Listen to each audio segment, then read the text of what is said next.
नाज़रीन, जामशोर में समाजी तंजीम junior Malik Sikandar welfare organization पारां अज़मत कुरान पाक कॉन्फ्रेंस कोठाई वई। कुरान पाक हिफ्ज़ ऐं मुकम्मल कंदड़ ॿारनि में तोहफ़ा विरहाया विया।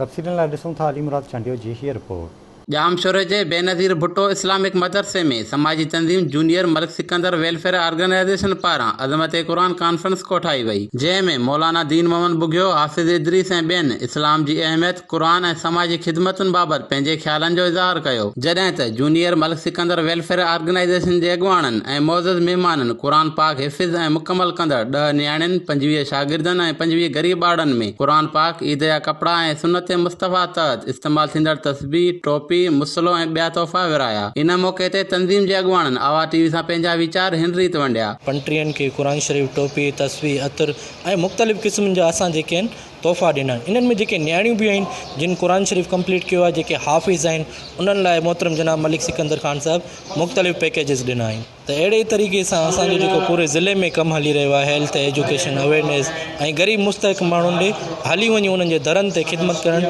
इहो ई मलिक सिकंदर ख़ान साहब जो पैगाम आहे। सिकंदर वेलफेयर फाउंडेशन जी तरफ़ां रमज़ान जी आमद लाइ जेको प्रोग्राम रखियो वियो आहे, तमामु बहितरीनु प्रोग्राम आहे। हिन में ॿारनि खे जिन कुरान शरीफ़ पूरो कयो आहे, जिन कुरान शरीफ़ हिफ्ज़ पूरो कयो आहे, उन्हनि लाइ तोहफ़ा जूनियर मलिक सिकंदर ख़ान जी तरफ़ां ॾिना पिया वञनि, जंहिंजे अंदरि कुरान शरीफ़ आहे, कपिड़ा आहिनि ऐं मुख़्तलिफ़ शयूं आहिनि। ऐं एप्रिशिएट कंदुसि जूनियर मलिक सिकंदर ख़ान खे जिन हिकिड़ो सुठो इक़दाम कयो आहे, सुठो क़दम खयो आहे दीन जे हवाले सां ऐं एॾी ख़िदमत पिया कनि पूरे जामशोर जे अंदरि। असां एप्रिशिएट कंदासीं मलिक साहब। अॼु हिते हिन जे मस्जिद में जेको प्रोग्राम थियो, हुन में कुरान शरीफ़, तस्बीहूं ऐं मुसला, टोपियूं वग़ैरह विरहाया विया आहिनि। असां मलिक सिकंदर ख़ान फाउंडेशन जे साथियुनि खे जज़ था ॾियूं। समाजी तंज़ीम जे अॻुवाणनि इन अज़म जो वर्जा कयो त हू तंज़ीम जे चेयरमैन जूनियर मलिक सिकंदर जी हिदायतुनि ते मुस्तक़बिल में बि जामशोर ज़िले जे अवाम जी ख़िदमत वारो सिलसिलो जारी रखंदा। अली मुराद चांडियो, आवाज़ टीवी, जामशोर।